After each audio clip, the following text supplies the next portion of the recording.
Oke, selanjutnya kita akan melihat ya bagaimana ekspresi arus dan tegangan pada kapasitor kalau dinyatakan dalam bentuk fasor.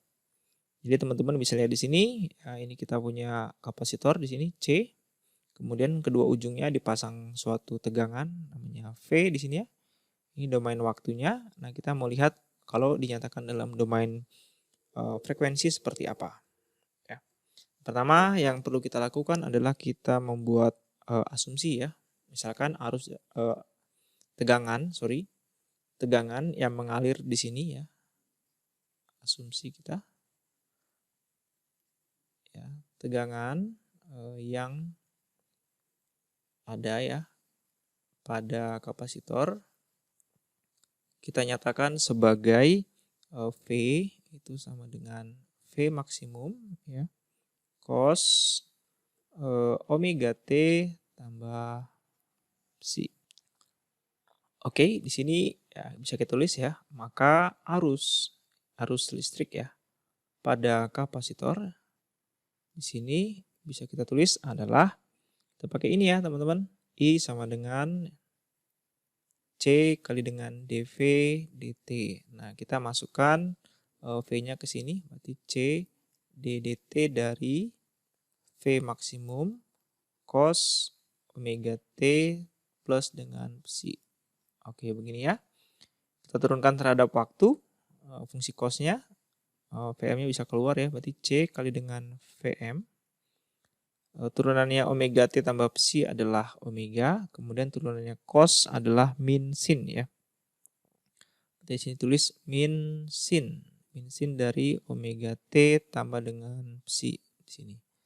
Oke, atau bisa ditulis biar lebih bagus min C ya kalikan dengan Vm kalikan dengan omega sin omega T plus dengan psi. Oke. Lalu kemudian di sini kita ingat ya, ingat bahwa sama seperti sebelumnya, min sin A itu sama dengan cos ya A plus 90 derajat. Di sini maksudnya begini ya, di sini ini kan V-nya dalam bentuk cos, sementara I-nya di sini dalam bentuk sin. Nah, kita mau merubah sin ini dalam bentuk cos ya. Maka di sini didapat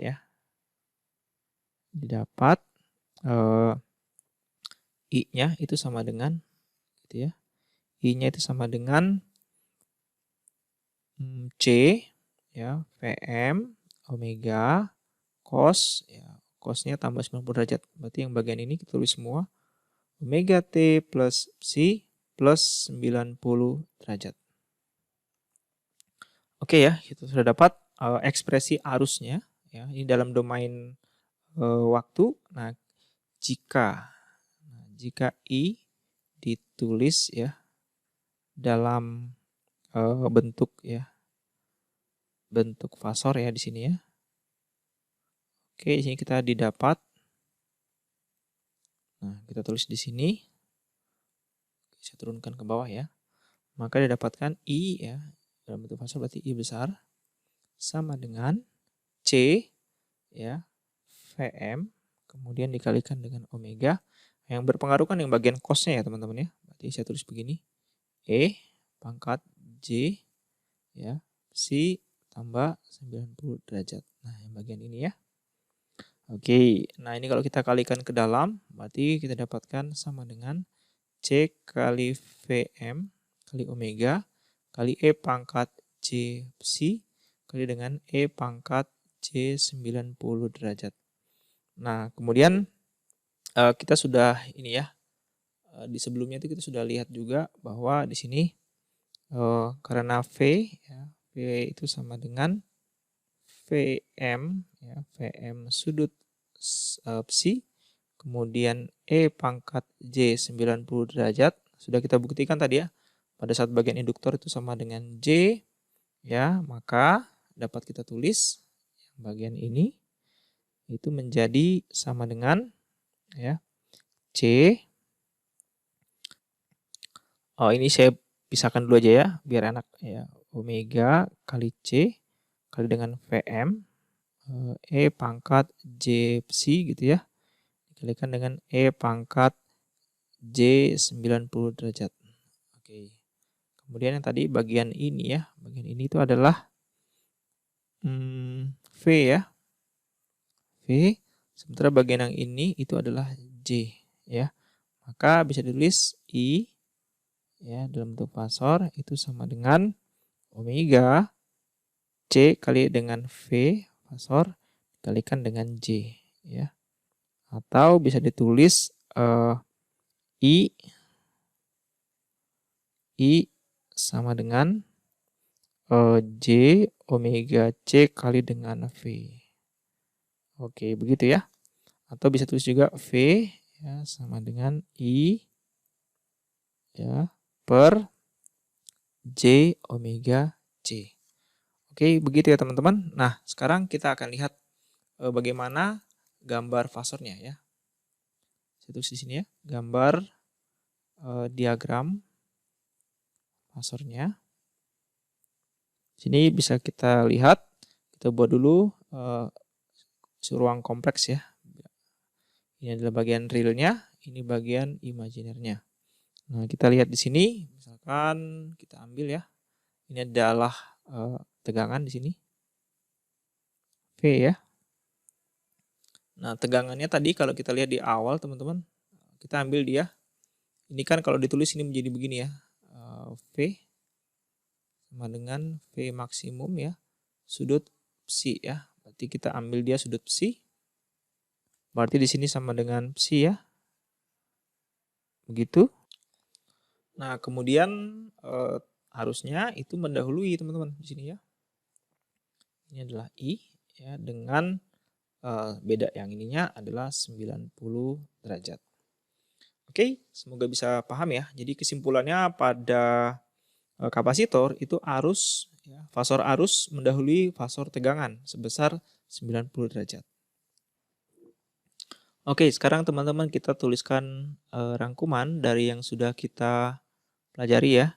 Jadi kalau kita punya elemen di sini, elemen R ya, misalkan R. Nah, sekarang kita nyatakan dalam domain waktu ya. Resistor kalau dinyatakan dalam domain waktu itu V sama dengan I kali dengan R. Nah, kalau dinyatakan dalam domain frekuensi ya. Frekuensi kita dapatkan V besar ya. Volt ini fasor sama dengan I kali dengan R. Oke. Kemudian kalau induktor itu V sama dengan L DI dt. Sementara kalau dalam bentuk domain frekuensi V-nya atau tegangannya sama dengan J omega L dikalikan dengan I ya. I dalam bentuk fasor. Kemudian kapasitor C. Kalau dalam domain waktu itu I sama dengan C dV dt.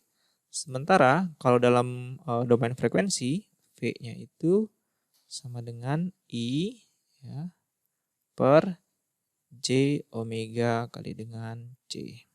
Oke, ini dia kesimpulan. Oke, biar lebih jelas lagi, misalkan saya ambil contoh di sini ya teman-teman. Kita akan mengerjakan satu soal. Misalkan di sini kita punya suatu induktor. Oke, saya pasang induktornya seperti ini. Namanya L, kemudian diberi tegangan V. Ya, positifnya di sini, negatifnya di sini. Misalkan diketahui nilai dari L-nya sama dengan 0,1 Henry. Kemudian tegangannya ya, tegangan ini diberikan 12 cos ya 60 T plus 45 derajat. Nah, yang diminta atau ditanya berapa arus ya. Arus dalam keadaan steady state ya. Oke, pada induktor.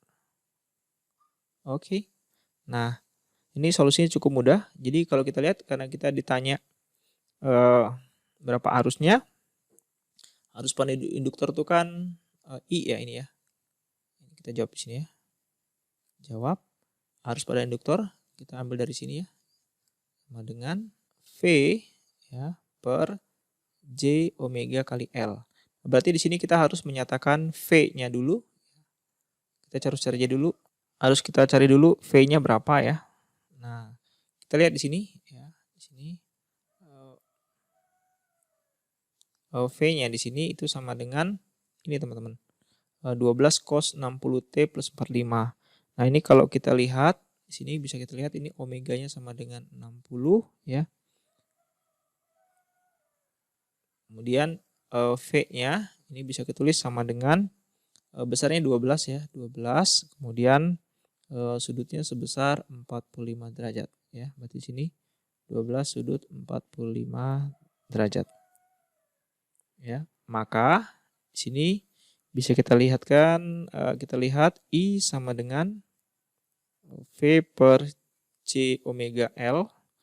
Berarti ini sama dengan 12 sudut 45 derajat dibagi dengan J, omeganya adalah kali 60 kali dengan L-nya 0,1.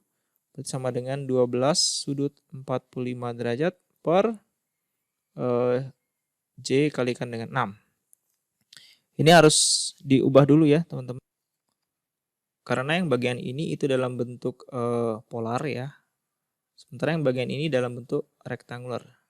Nah, kalau dia pembagian begini lebih mudah kalau kita gunakan polar ya. Berarti ini kita ubah ke dalam bentuk polar. Kita di sini ingat teman-teman, ingat bahwa J ya. J itu sama dengan 1 sudut 90 derajat. Nah, berarti kalau gitu bisa terus di sini ya. Berarti I-nya sama dengan 12 sudut 45 derajat per ini J-nya kita ganti jadi begini, maka 6 sudut 90 derajat. Nah, berarti ini sama dengan 12 per 6. Sudutnya kita kurangkan ya, 45 derajat minus 90 derajat. 12 bagi 6 sama dengan 2. Ya, sudutnya 45 derajat kurangi minus 90 berarti minus 45 derajat. Oke, teman-teman, ini kita lihat ya. Kita sudah punya hasil 2 sudut minus 45 derajat. Nah, ini dinyatakan dalam domain ya, frekuensi. Nah, jika ya, ini kalau kita ingin ubah si ekspresi dari fasor arus ini dalam domain waktu ya. Terus di sini ya. Jika diubah ke dalam domain waktu di sini ya, maka kita buat jadi begini. I ya, fungsi T secara umum ya dulu ya, kita tulis sama dengan I maksimum cos omega T tambah dengan psi ini. Oke, nah, jadi dengan I maksimumnya sudah ada nilainya ya. Kita bisa lihat I maksimumnya itu sama dengan 2. Dapatnya dari mana? Yang ini teman-teman ya. Ini adalah I maksimum. Kemudian omeganya kita tahu dari awal tadi, omeganya bentar di sini kita lihat. Nah, ini dia, omega sama dengan 60.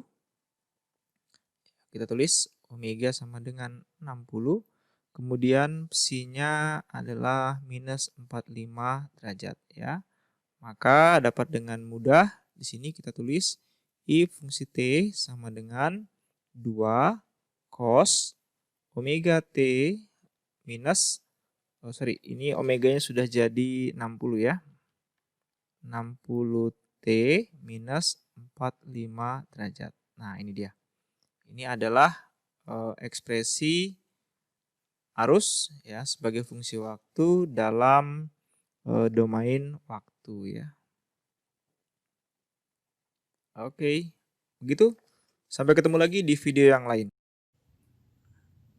Oke, itu tadi adalah video tentang fasor untuk elemen rangkaian listrik. Kalau kalian sudah cukup paham, nanti kita bisa lanjutkan lagi untuk melihat bagaimana ekspresi dari admitansi dan impedansi dari suatu rangkaian. Bye.